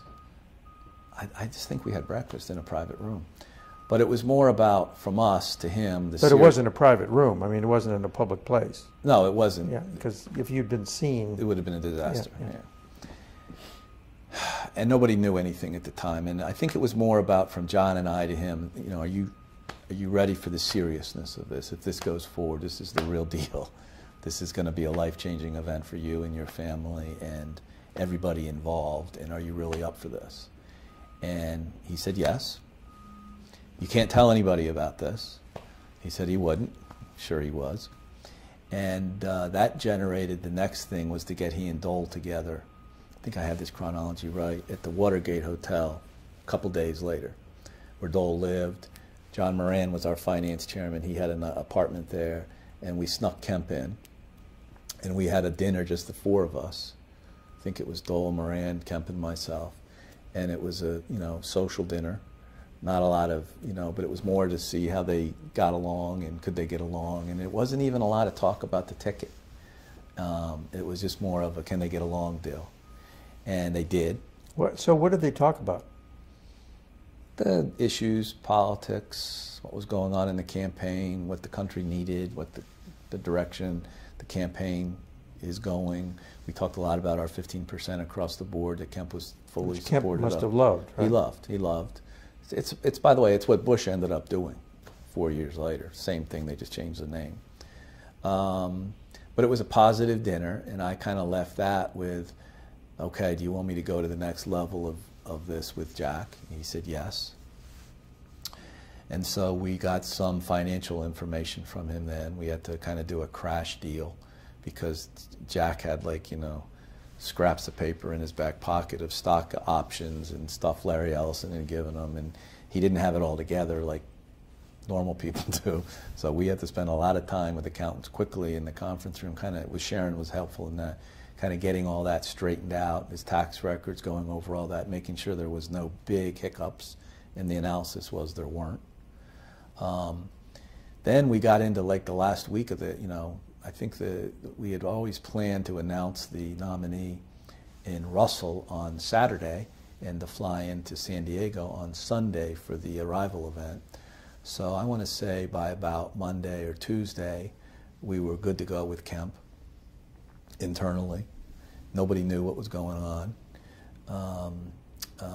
I had told Kemp that I thought he ought to have... There were no rumors about Kemp. There's no rumors, and that's why this was going along so well, to my earlier point of the element of surprise. And... did you put out disinformation? No, we really didn't. We just kind of shut up about the whole thing. I mean, people were speculating, and we just kind of let it go on because it was kind of funny. Dole actually thought it was hilarious because they were totally wrong. And then I talked to Kemp about the need for him to have a conversation with his family about this. I thought they ought to all, know what may be about to happen to their life, and it could turn everything upside down, and there'll be reporters, and there'll be everything coming out about everything in your life, and to make sure the kids are all 100% on board on that, because they're all four, as you've gotten to know, pretty strong individuals. He had that conversation. It was funny, the Thursday, we were leaving Friday to go to Kansas, to Russell. And so the Thursday night, the plan was Kemp was going to have this conversation with his family and let me know. And so Dole calls me at 10 o'clock. Have you heard from him? I said, no, but I called him. Kemp was like, I'm still on the phone. 11 o'clock, Dole calls and says, have you heard from him? Because I got to go to bed, because we were getting up at 6 the next morning to fly to Kansas, the campaign plane. And I said, no, I don't think I heard from Kemp till 1 o'clock in the morning. But I did. So what was Kemp doing? He was just having a family conversation with all his kids about this opportunity and what it may mean and how they needed to be braced as a family, that there'll be some ugliness that comes out of it, as it always does, and be prepared for it. And I'm sure they were praying together, and they were just doing the family So this thing. went on from what time to what This time? went on the last night. I think it started that day because they were all done separately with Joanne. And he didn't call me till 1 o'clock in the morning and say, okay, I'm good. Now, he had a speech that next morning in Florida or somewhere that he was going to fly to. And I said, well, this will be the plan. We're going to go to Russell tomorrow. I'll brief Dole in the morning. He's going to want to talk to you. And if we're going to do this, we will be, someone will meet you. I'll have someone meet you and fly you and Joanne into Kansas, where you'll sleep Friday night. And Saturday morning, we're going to bring you over to the house. We're going to sneak you into the house, and we're going to unveil you, if this goes forward, with Dole and his wife on his front yard. And you cannot talk to anybody about this. Okay, okay. So I get on the plane the next morning, tell Dole, I said, he's in a good place, the family's in a good place, everything vetted out, there's no problems, there's no issues. He's on his way to Florida or New Mexico or somewhere. He was giving a speech that day. And I said, I can have him brought in tonight. So you need to think about this, and you're going to need to talk to him before we bring him in. Okay, okay. So we go to Kansas. We get through the news that night. In those days, if you made it through the networks, you could kind of turn off because the papers had all gone to bed and you didn't have to, it wasn't like today. And I remember we got to Kansas and we all watched the news, the Dan Rather show, and like he had nothing. And so we were like, oh, this is great. And I had Kemp waiting at an FBO with one of my guys with a plane to bring him in. FBO? An airplane, private airplane place. And what I told Dole was, I said, you've got to talk with him, you've got to ask him. And then we'll fly him in here, and then we'll meet with him in the morning. So Dole's like, you know, and by the way, we had 75 reporters in the front yard now in this little house that he lived in, and I was in the back in a Winnebago. That was kind of my command post. And the house was kind of like, if you remember going to your grandmother's house. I mean, it kind of was musty and old, and it was very nice, but it was old. And so Kemp, I said to Dole, I said, you need to call Kemp. You need to have the conversation with him, and and then we need to get him up here. And Dole was like, okay, you know, but he was always, he was in control of this deal. He says, okay, well, I'm going to my sister's for dinner, but I'll be back after dinner. So I call Kemp, and I say, just sit there for another hour. He's had to run out. So the bottom line is... He's at an airport. He's at an airport in an FBO room waiting, you know, with Joanne, pacing. The bottom line is he ends up calling Kemp that night, I want to say around 7:30 or so our time. They had a great conversation, and I had kind of written out some talking points on a yellow pad about, you know... Saying what? Saying, well, the first thing he says, when he said, I want you to join the ticket, but he told a story which I loved about when he was asked to be on the ticket by Jerry Ford, and President Ford said to Dole, you know, I don't plan on you being out there making farm policy for me, which was a way to say to Kemp, you're not going to be out there making economic policy for me. You know, we've talked about the tax cut plan. We unveiled it last week. You know, and Kemp was like, yeah, it was great, it was great, it was great. So they had the conversation. Were you privy to the conversation? Yeah, we were right in the living room. I had written out on a yellow pad about 5 points. I started with the Ford story. I said, let's do that first. And they had a great conversation, and Elizabeth What were was the there. other points? Just that we were going to be a team, that this wasn't an attack dog role. So he was told that it was not an attack dog role. It was not an attack dog role because it wasn't. It wasn't. There's a difference between an attack dog role and being in a debate and standing up for what your candidate's talking about. That's not an attack dog role. That's doing your job. But we talked about that, and there was about 5 or 6 things. Nelson was there, and Buckley. And Buckley may not have been in the room. Nelson was there, I believe, and Elizabeth was there. And the plan was, so then he said, great. He got on the plane, flew to somewhere in Kansas. They stuck him in a hotel. The next morning at 8:15, they drove him down. They brought him in the back with Joanne into the house. How did they sneak him into the house? We had everybody out front, and we had a back thing, and they just brought him in the back, and we got him in, and it hadn't leaked.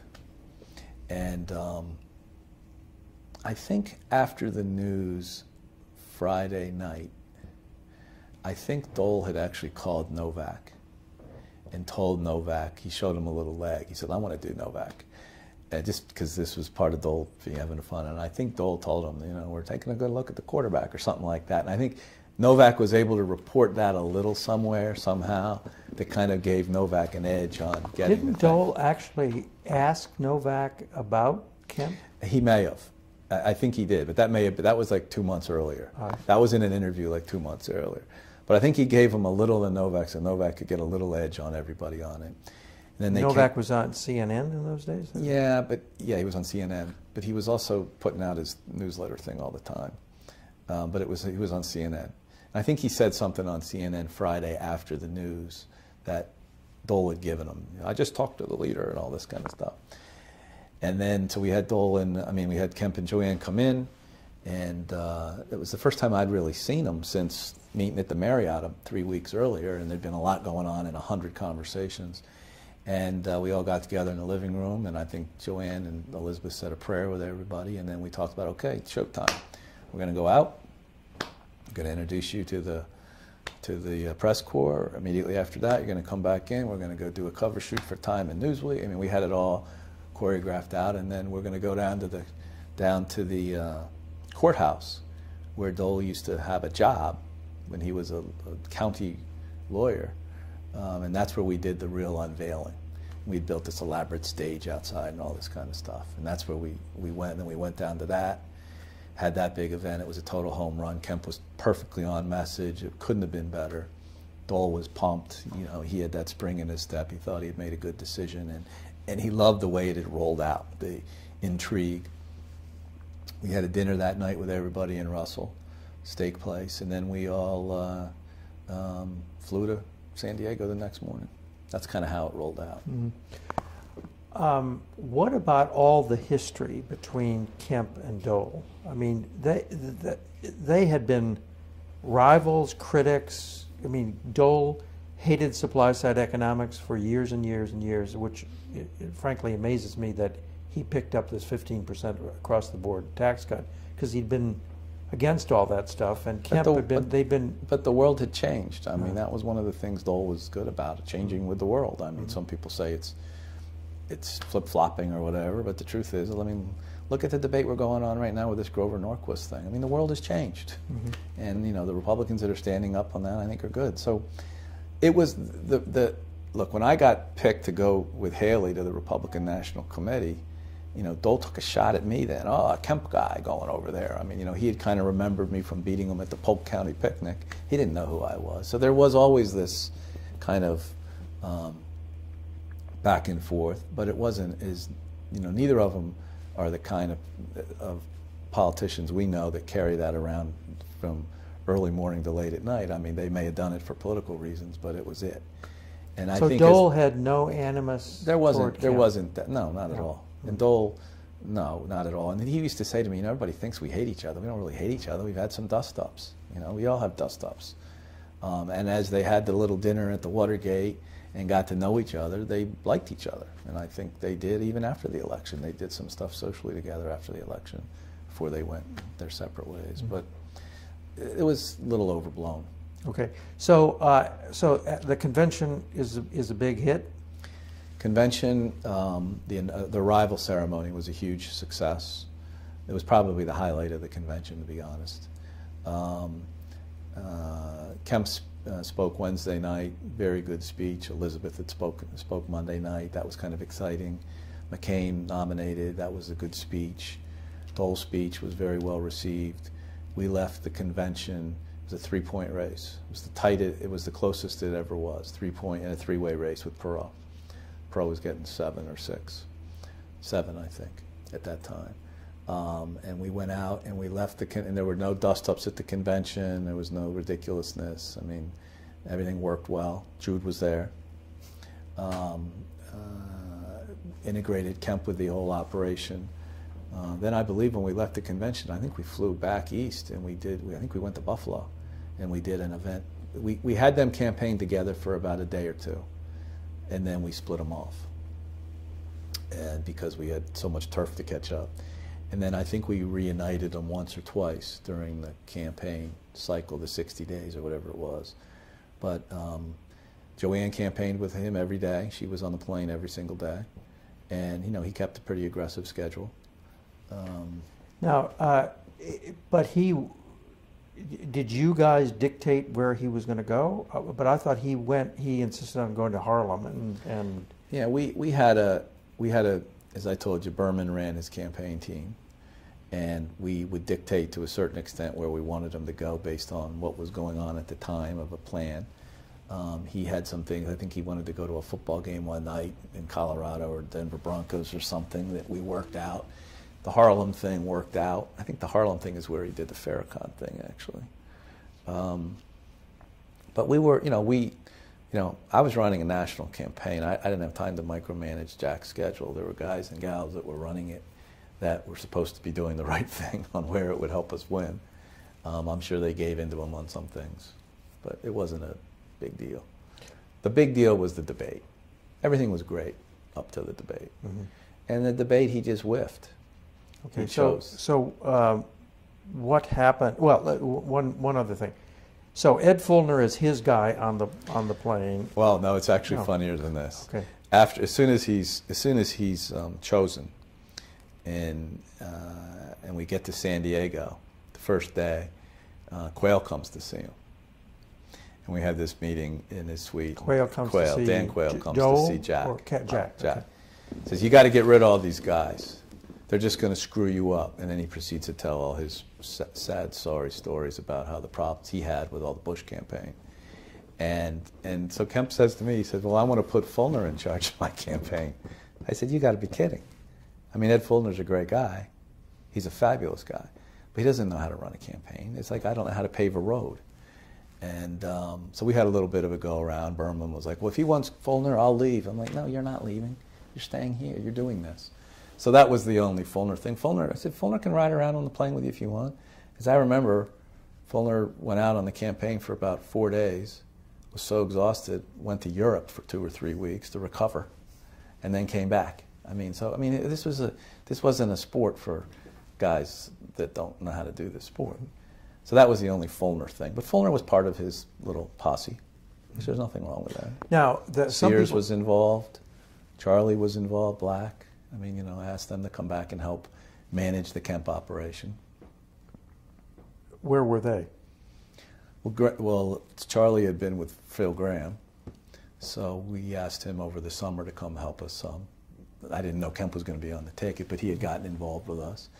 Sears was not involved at all, but we asked him to come get involved just because Jack liked Sears and I respected Sears and thought it'd be a good, the more adults you could get around, the better.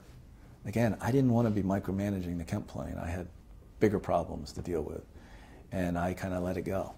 Mm-hmm. Some of the Kemp people say that the Dole people kept his people away. In other words, that he was divided from his pals. The Kemp people? Yeah. The Kemp. Not true? Well, first of all, Kemp didn't have any people. Mm-hmm. And the people he had that he wanted involved, Rick Ahern, Dowcall, who had been with Forbes, JT, these were his personal friends. I said, of course they can be involved. But we weren't going to run an airplane and fly a bunch of these guys around that didn't have a job. So when he occasionally wanted to have some of his friends involved or some of his sports friends involved, they'd be part of the program. But this was a serious deal. This wasn't just to fly around the country, and I think some of them had this attitude like this was just going to be a fun, let's fly around, and it's not the way it is. So I don't buy that. Okay, debate. Tell me everything you remember about the debate. Debate, like it or not, debates are a big deal in these things. They're kind of the defining event after the convention. It's the first time people zoom in an unfiltered way, so you have to do well in the debates. We had put together they had put together a kind of a mock team for Kemp. I want to say Judd Gregg, I think, was playing Clinton. Gore, and they had put a lot of time into it. I started getting reports from Wayne and from Charlie and from Vin that it wasn't going very well, that he wasn't taking it seriously, that he wasn't preparing. I think I talked to Greg a couple times, what do we need to do better here?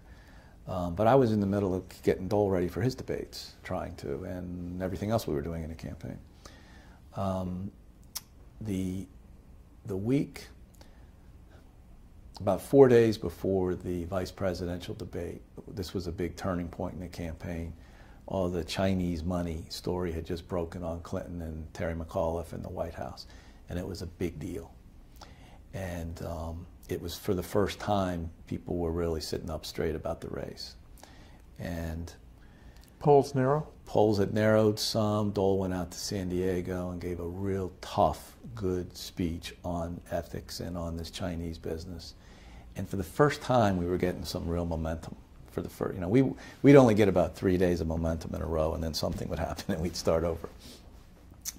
And so we knew this was going to be a topic in the vice presidential debate. It was timely. It was happening all week, and the debate was whatever night it was. So I remember flying down to the Florida debate. I forget where it was, Tampa or somewhere. And I went to see Kemp before the debate at like 6 o'clock. I flew all the way down there just to see him.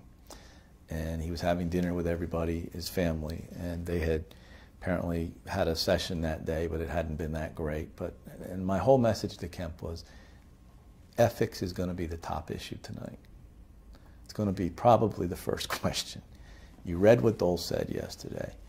You've got to be tough. Reread his speech and be tough. That's all I'm asking. He didn't have a talking point? I mean, a specific script?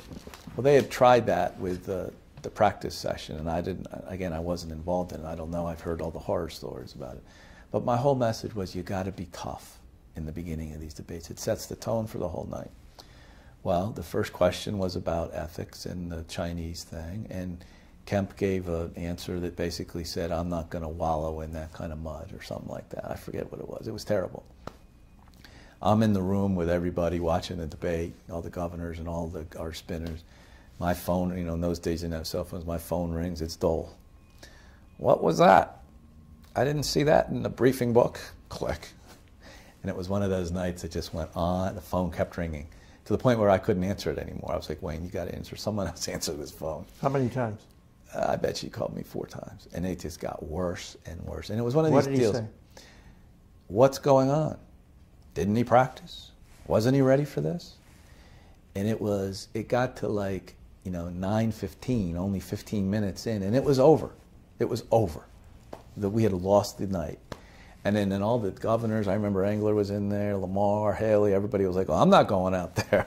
You guys go out there. I mean, it was terrible. It was a spin room afterwards. Yeah, it was just terrible. And it was a missed opportunity. And it really hurt Kemp. He did not take the process seriously. He underestimated how serious the event would be. And I think from that point forward, he lost his confidence. He never was quite the same in terms of fire and brimstone, let's go. It strained his relationship with Dole some. We had them campaign together, and Kemp was always kind of paranoid. Why isn't he back here with me? Why doesn't he want to talk to me?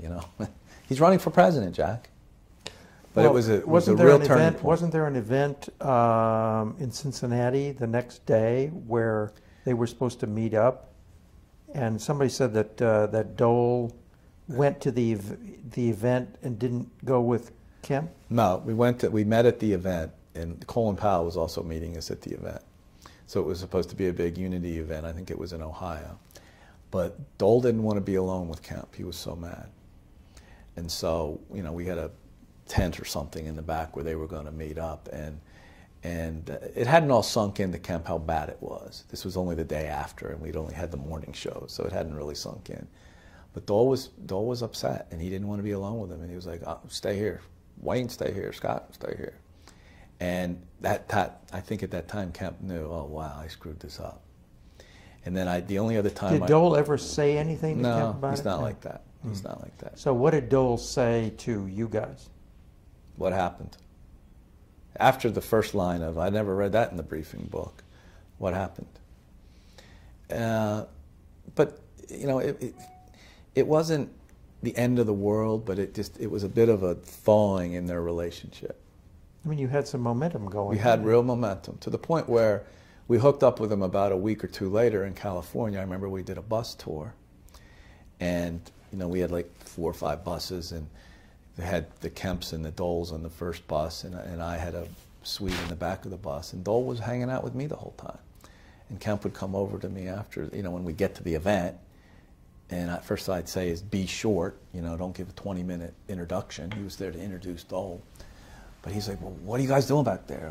What are you talking about? I'm like, we're talking about the campaign. But he was very kind of paranoid. And it was because of the debate. It was a game changer. Did you ever talk to him about his debate performance and why he didn't do what he was supposed to do? I don't, not during the campaign. I may have after the campaign. Ever? After the campaign. So what did he say? And I said how disappointed I was, that I felt let down. And he goes, well, I felt I let down too. And this was, I want to say, 3 months after the campaign. Because remember, Kemp thought about maybe running someday. Still? And after we lost in '97, he thought about maybe running, He was now a nationally known figure. And that never got serious for a lot of reasons. But I think the debate had a real impact on him in terms of his psyche. And I think he feels he let Dole and by the way, it wasn't as big of a deal nationally. It was a problem in the party. Vice presidential debates are inter-party events. And it just let everybody down. Oh, he got a terrible press over it too, didn't he? He got killed. Yeah. He got killed. To the point where he was wildly defensive about it and tried to blame the guys. Well, you didn't prep me right. Well, Jack, you didn't want to do prep. I mean, Vin was really. He tried to blame. Oh, by the end, by the first week, it was like, well, you guys didn't do a good job getting me ready for it. Okay. Ed Fulner says that he would not look at the tapes of Gore, that they tried to, and he said, I got it. I can handle it. Well, Fulner should have done a better job. I mean, those guys should have jammed him. I wish I had jammed them. Mm-hmm. I wasn't around. But they should have done a better job. What was Reed Buckley supposed to do? I don't remember. He was a speech coach. Bill Buckley's somebody or other. Okay. I don't remember. I didn't even know he was involved. So Dan Coates says he knows that Dole was furious with Kemp and stayed furious, and that he thought it was a permanent rift. What do you know? Well, he never led that on to me. But we were, we had a lot of things going on, so we didn't spend a lot of time dwelling on it. But as I've said earlier, I felt there was a thawing in the relationship in a negative way. And I don't think it was ever the same. Mm-hmm. Even to the, at the end of the campaign, we did this 96-hour fly-around thing with Dole because, one, we knew we were going to lose. Two, we didn't want to lose the Congress. He was still a Congress guy at the end of the day and a party guy first. And to his credit, he was like, well, we've got to go help these guys win. We've got to go create some enthusiasm. And so we just literally on a napkin in the plane, we charted out, a 17,000-mile adventure at the end. And I could just tell at the end, Dole was like, I don't even care where Kemp is. I mean, I'm sure he's campaigning. That's great. Send him to the right places. But it wasn't like, let's talk to Jack every morning like it was in the beginning. Mm. Did Jack do a 96-hour thing too? He did something that was not 96 hours. It wasn't, and it was really kind of weird. There was almost a contrast between a 72-year-old guy doing 96 hours straight. And by the way, we caught the Clinton guys by surprise. I mean, they were freaked out a little about it. We dominated for the last 4 days. Wasn't enough, obviously. But you'd think Kemp would have wanted to do the same thing, or 102. This is so un-Kempian. I mean, Kemp usually put his all into everything. I mean, he's always positive and competitive. I think the debate was a turning point. But why would he not? He practiced football. He threw passes. Why would he? Do you have any? Well, I think psychological. I think practicing for debates. If you're, look at what Obama just went through. He had been for 4 years. No one had telling him what to do. He didn't like it, and I don't know. I don't know. I mean, Kemp had a pretty great life before he went back into politics. He was making a ton of money. He was doing whatever he wanted to do. Business-wise, he was traveling. He was a big player. But he wasn't, he wasn't getting the $50,000, $100,000 a speech like he could have after the VP thing. Yeah. And I just think it changed his whole psyche. So did you ever reflect with him on that whole experience? We visited after the campaign as both. I tried to figure out what I was going to do with my life, and he was trying to figure out how he was going to get his going again. And we visited. We tried to do some business stuff together. We didn't spend a lot of time going back over the campaign. We really didn't. Okay, we're almost done. If you look at Jack Kemp's character, what would you say his personal strengths were? Oh, he had a great heart. He was someone that motivated people to do better, which is a unique skill set in a politician. Usually politicians are just out for themselves, but I think he had a little bit of a broader view of what he was trying to accomplish through politics. He was a good person, kind person, great family, focused on his family, his grandkids. I mean, he's someone I truly admired a lot. And when you went to his ceremony with those 2,000 people up at the church, I mean, you saw it. That was a Kemp classic event, bipartisan, family-oriented, a lot of people. And so if he had flaws, what were they? I think at certain times, like the debate, he lacked seriousness. Not a lot, but at important times he lacked some seriousness. And I do think his management style of when he was in Congress and when he ran for president, and even a little at HUD, was a little flawed, which we've already covered. But it wasn't the best style to get a lot out of people. But for a flaw, that's not the end of the world. So how do you think he should be remembered in history, and what lessons does the Kemp example have to teach contemporary politicians? I think Kemp will truly be remembered as one of the most influential national politicians that was never elected president. Because? Because of his input and impact on policy, on how Kemp Roth changed Reagan, that changed the world, that changed the country. And I think that is probably, and his impact from HUD on urban issues and the whole outreach to Hispanic and Latinos and African Americans and the empowerment agenda and urban enterprise zones and resident management, ownership of homes, and just the whole idea of owning a home. I think that's his biggest impact.